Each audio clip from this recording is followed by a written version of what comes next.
behind the golden gates and towering walls of the most prestigious palace in Europe, where centuries of royal blood have walked the same marble corridors, a single moment would shatter everything a loyal guard believed about honor, duty, and the family he had sworn to protect with his life.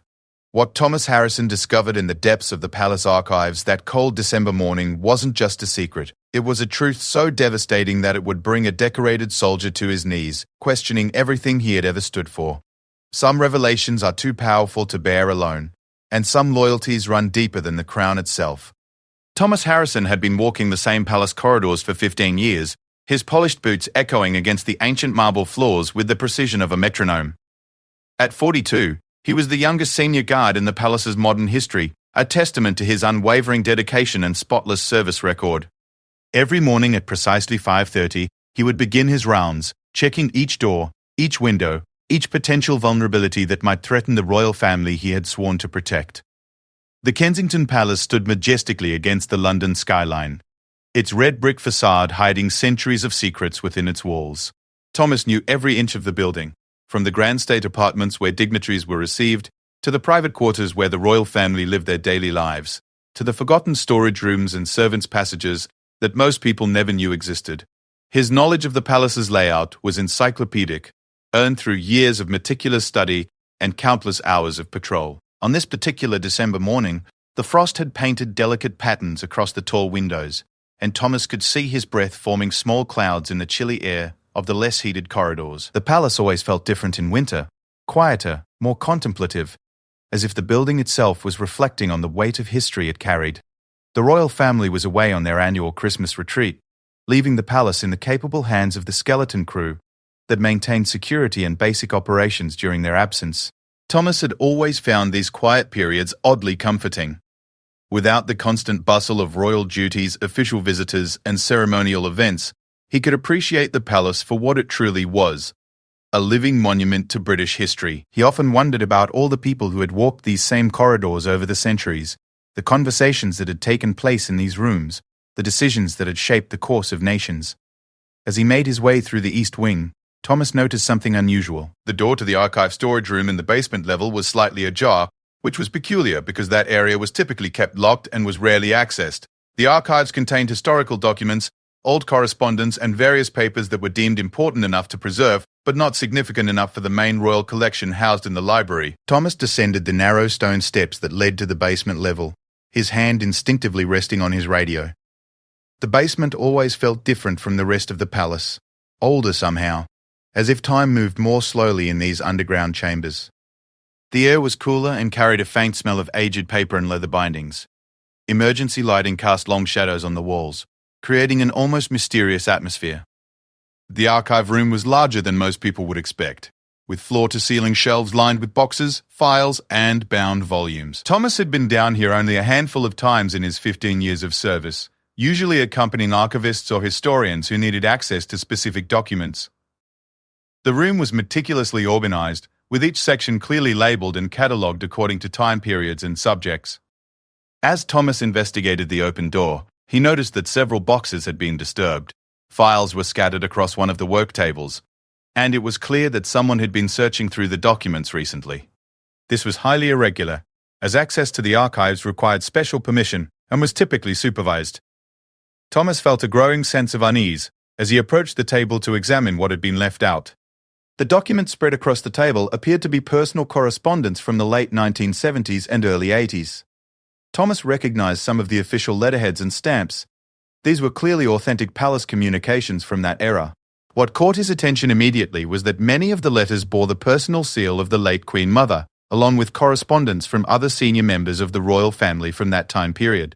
Thomas knew he should probably secure the area and report the breach of protocol immediately, but something about the documents drew his attention. The handwriting was elegant and formal, characteristic of royal correspondence, but there was an urgency to some of the letters that seemed unusual for typical palace communications. One letter in particular lay open on the table, and Thomas found himself reading the first few lines before he could stop himself. The letter was dated March 15, 1981, and was addressed to a Dr. Margaret Fairfax, whose name Thomas didn't recognize. The opening lines were formal but carried an undertone of desperation that immediately captured his attention. The letter spoke of arrangements that must be made with the utmost discretion, and, the necessity of absolute secrecy for the protection of all involved. What followed were references to medical procedures, confidential locations, and payments that would be made through private channels. Thomas felt his heart rate increase as he continued reading. The implications of what he was seeing began to sink in, but he couldn't quite piece together the full picture. The letter mentioned dates that coincided with significant events in royal history, and the level of secrecy described suggested something far more serious than routine medical care or standard royal business. Unable to resist, Thomas began examining the other documents on the table. There were medical records with names blacked out, financial transfers to private clinics, and a series of letters between palace officials discussing contingency plans and alternative arrangements. One document appeared to be a birth certificate, but significant portions had been redacted or were illegible due to age and poor storage conditions. The more Thomas read, the more disturbed he became. These weren't routine palace documents. They painted a picture of elaborate secrecy surrounding events that occurred during one of the most closely watched periods in modern royal history. The documents suggested that major decisions had been made behind closed doors, decisions that had never been disclosed to the public, and possibly involved deception on a scale that Thomas had never imagined possible. As a royal guard, Thomas had always prided himself on his discretion and loyalty. He had witnessed private family moments, overheard confidential conversations, and been privy to information that would fascinate the public. But he had never wavered in his commitment to maintaining absolute confidentiality. The trust placed in him by the royal family was sacred, and he had never given them reason to doubt his integrity. But what he was reading challenged everything he thought he knew about the institution he served. These documents suggested that during the early 1980s, elaborate plans had been put in place to conceal something significant from the public, something that required the cooperation of multiple palace officials, medical professionals, and external parties. The level of coordination described in the letters indicated that whatever had happened was not a minor indiscretion but something that could have had serious implications for the monarchy itself. Thomas found himself sitting heavily in one of the archive room chairs, the weight of what he was discovering pressing down on him like a physical force. His training had prepared him for many scenarios: security threats, emergency evacuations, protocol breaches. But nothing had prepared him for the possibility that the very institution he protected might have built its recent history on a foundation of carefully constructed lies.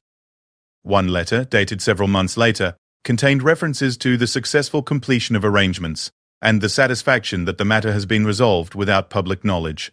The tone was one of relief, suggesting that whatever crisis had prompted the earlier correspondence had been successfully managed.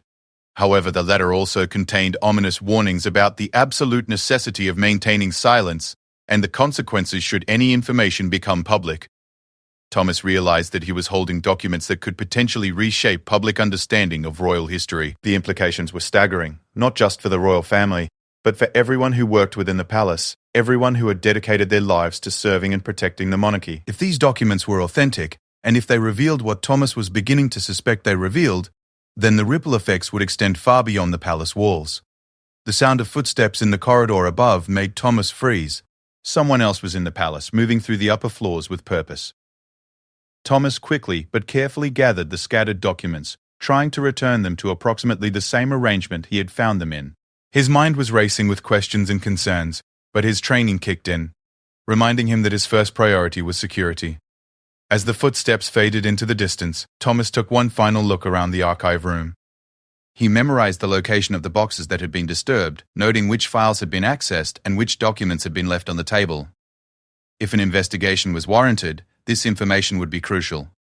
But more immediately, Thomas knew that he faced a decision that would affect not only his career, but potentially his entire understanding of his life's work. The documents had raised questions that Thomas wasn't sure he was prepared to answer. They suggested a level of deception and coordination that challenged his fundamental beliefs about the integrity of the institution he served. As he made his way back upstairs to continue his rounds, Thomas felt the weight of knowledge that he had never sought and wasn't sure he wanted to possess. The rest of his shift passed in a haze of confused thoughts and mounting anxiety.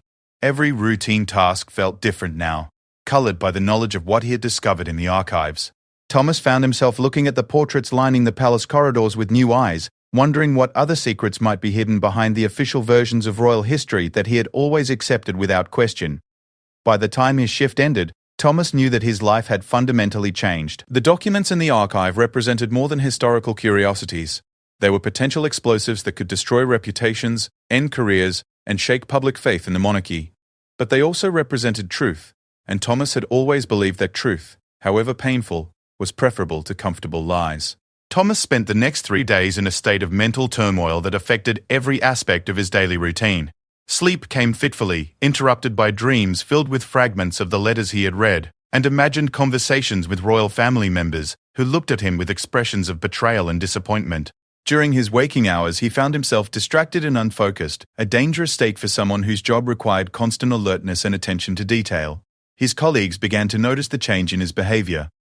Sarah Chen, a fellow senior guard who had worked alongside Thomas for 8 years, approached him during their lunch break on the 3rd day after his discovery. They sat in the staff cafeteria, a modest room in the palace's service area that provided a welcome respite from the formal atmosphere of the staterooms. "You look like you haven't slept in a week," Sarah observed, studying Thomas's face with the practiced eye of someone trained to notice details. "Everything all right at home? The kids doing well?" Thomas managed a weak smile, appreciating her concern, but knowing he couldn't share the real reason for his distress. "Just some family stuff," he said vaguely, hating himself for the deception, but unable to see any alternative. "Nothing I can't handle." Sarah didn't seem entirely convinced, but she respected his privacy and didn't press the issue.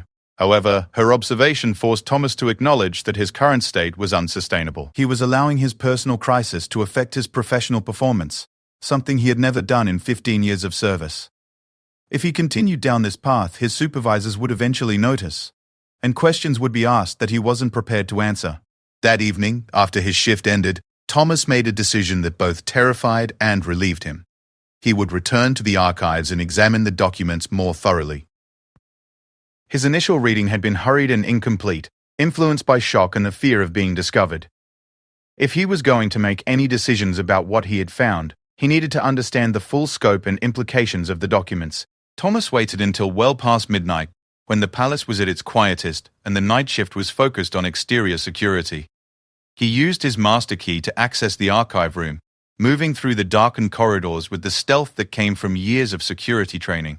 The basement level felt even more isolated at night, the silence broken only by the distant hum of the building's heating system. Back in the archive room, Thomas spread the documents across the table once again, this time taking care to photograph each page with his personal phone before examining them in detail. He knew that possessing copies of classified palace documents was a serious breach of protocol, but he also knew that he needed time to process what he was seeing, time that he couldn't afford during his regular duties. The documents painted a picture that was even more disturbing than Thomas had initially realized. The correspondence revealed a complex web of arrangements designed to conceal what appeared to be a pregnancy that had occurred at a time when such a situation would have created a constitutional crisis. The letters made reference to the succession implications and the necessity of avoiding scandal that could damage the crown. One document, written in the hand of a palace private secretary, outlined a detailed plan for managing what was clearly a crisis of significant proportions. The plan involved the temporary relocation of an unnamed member of the royal family to a private estate in Scotland, the engagement of trusted medical professionals who could be relied upon for absolute discretion, and the preparation of alternative narratives that could be presented to the public if questions arose. What made Thomas's hand shake as he read was the gradually emerging realization of whose pregnancy was being discussed.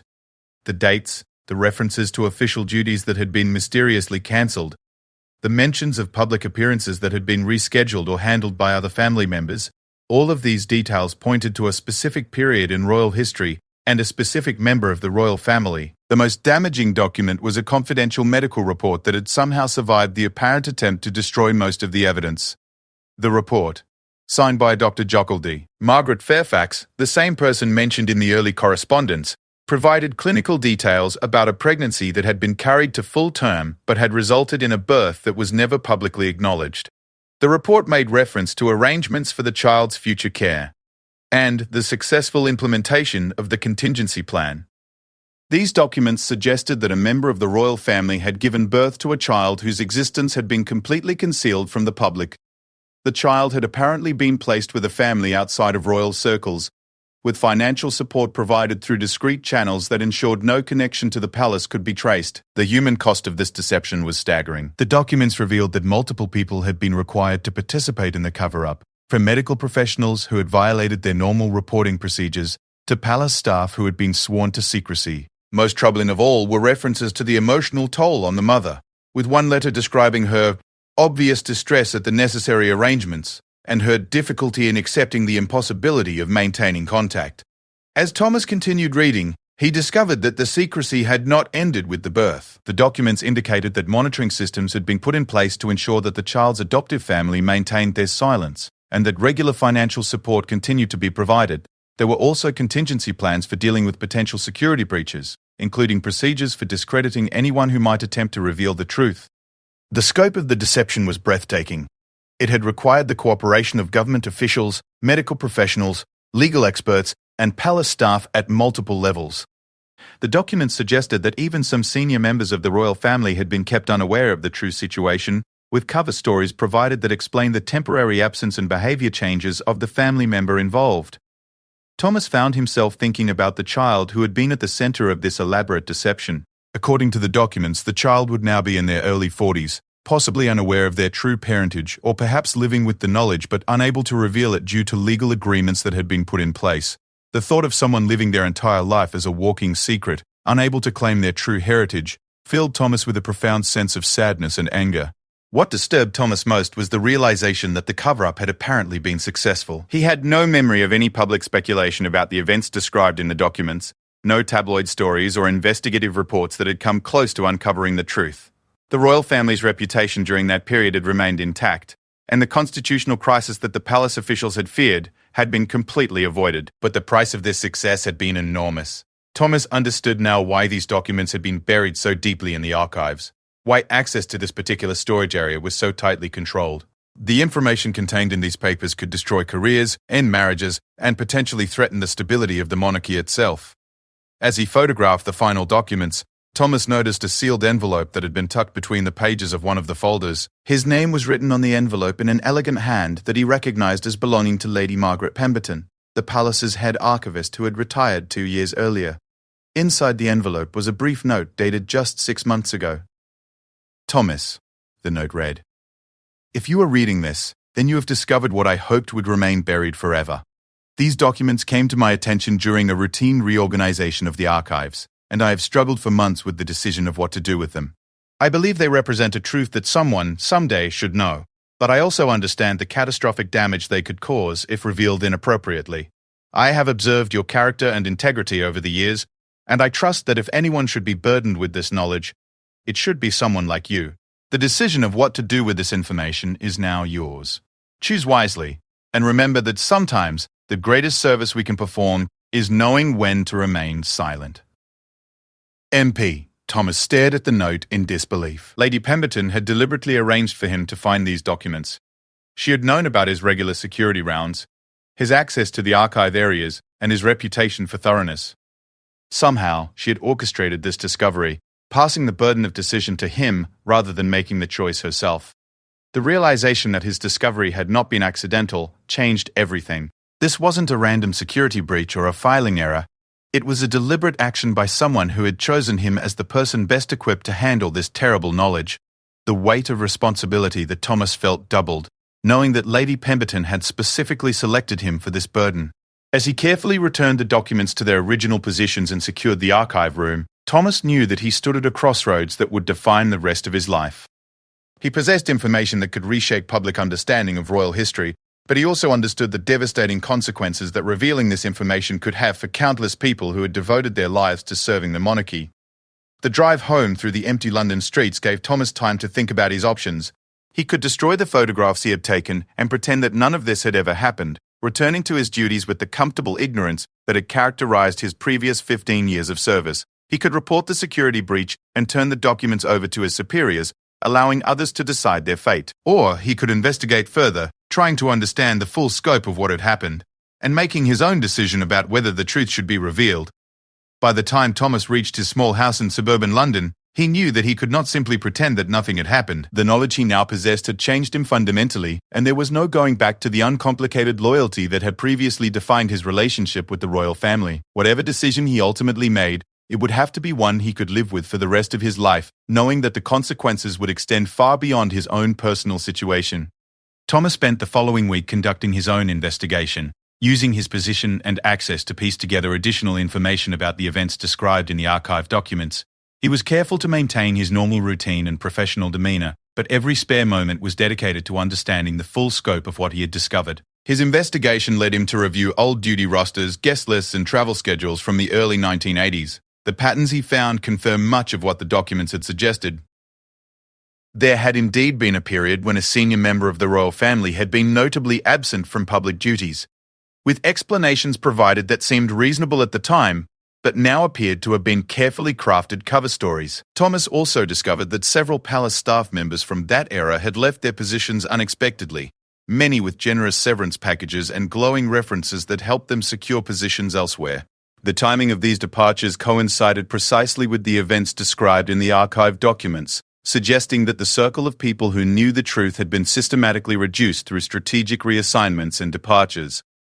Most disturbing was Thomas's discovery that Dr. Margaret Fairfax, the medical professional mentioned repeatedly in the documents, had died in a car accident just 2 years after the events in question. The accident had been thoroughly investigated and officially ruled as purely accidental, but the timing struck Thomas as suspiciously convenient for those who wanted to ensure that all traces of the truth were eliminated.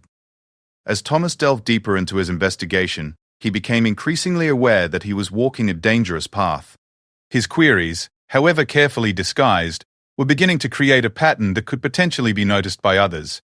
The palace's security systems were designed to detect unusual behavior, and Thomas knew that his activities were approaching the threshold that might trigger an investigation. The breakthrough in Thomas's investigation came from an unexpected source. While reviewing archived newspaper clippings from the period, he discovered a small item buried in the social pages of a Scottish local newspaper. The brief article mentioned a christening ceremony at a private estate in the Highlands, describing it as a quiet family celebration for the newest member of the Morrison clan. The date of the christening was exactly 3 months after the birth date mentioned in Dr. Fairfax's medical report. Further research revealed that the Morrison family had received a substantial inheritance from an unnamed benefactor around the same time, allowing them to purchase a larger property and significantly improve their circumstances.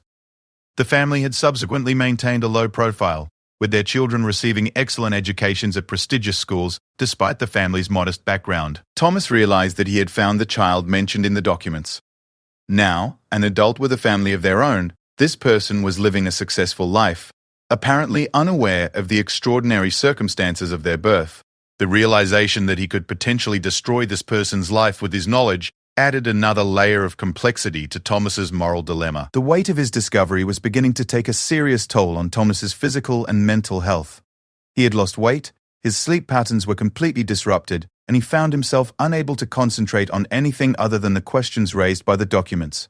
His wife, Helen, had begun to express concern about his behavior, noting that he seemed distant and troubled in a way she had never seen before. The crisis came to a head during a routine security briefing the following Monday. Thomas's supervisor, Commander James Wright, was reviewing the week's schedule and security arrangements when he mentioned that a senior member of the royal family would be visiting the palace archives to review historical documents related to a family genealogy project.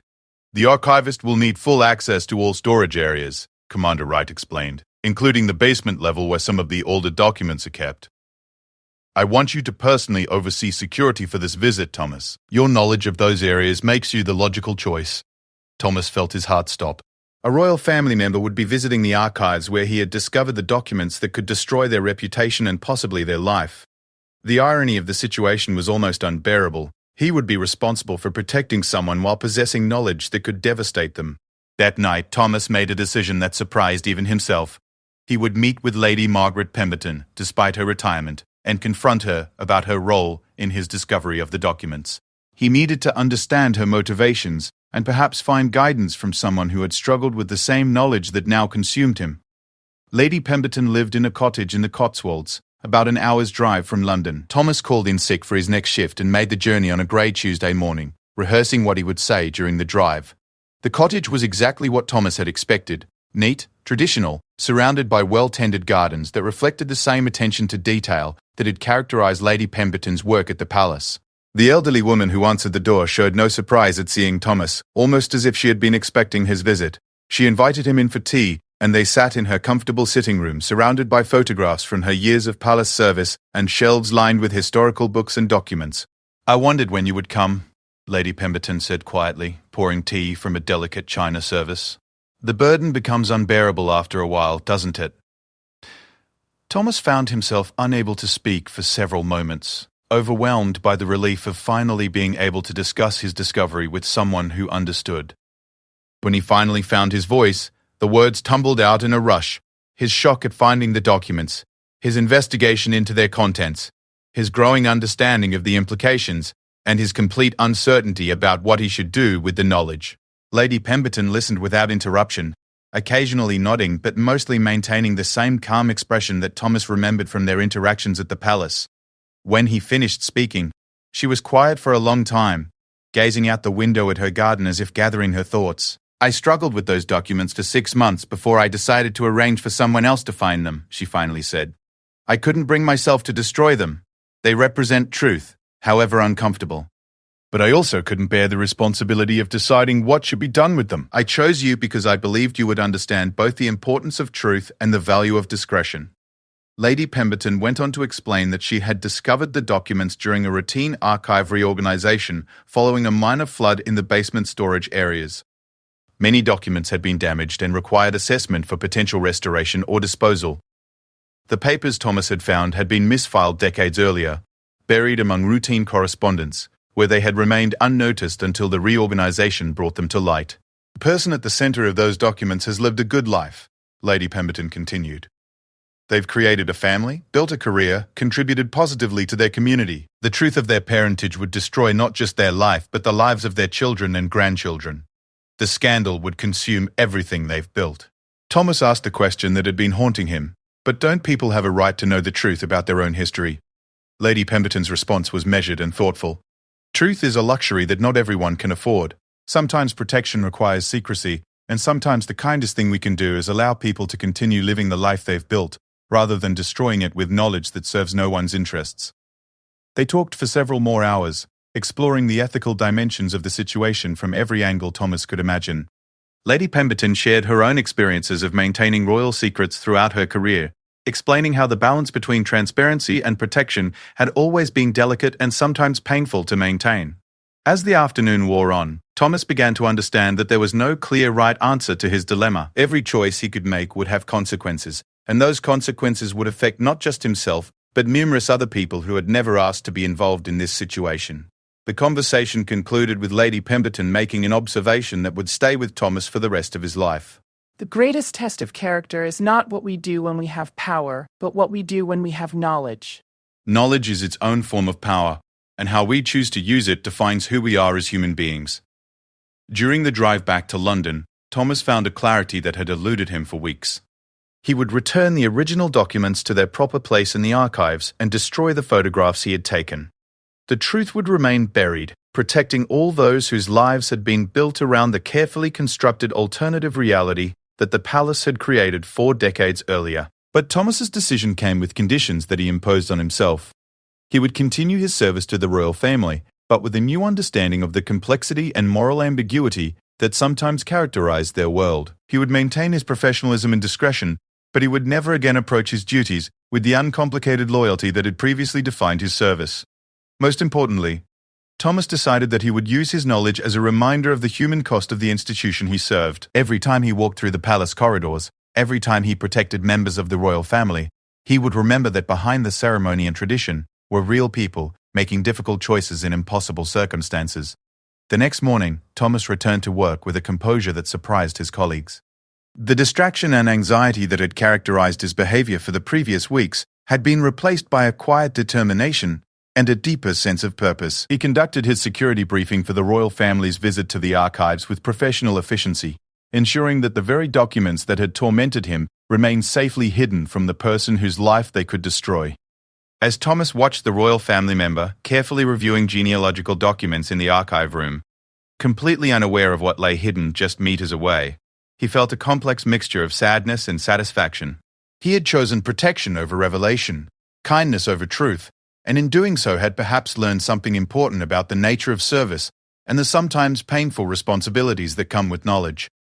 Thomas Harrison would continue his career as a royal guard for another 8 years before retiring to a quiet life in the countryside. He never spoke of what he had discovered in the archive room, and he never again sought answers to questions that might burden him with unwanted knowledge. The secret remained buried where Lady Pemberton had intended it to stay, protecting those who had built their lives around its concealment, and ensuring that some truths would remain the private burden of those few who were strong enough to bear them.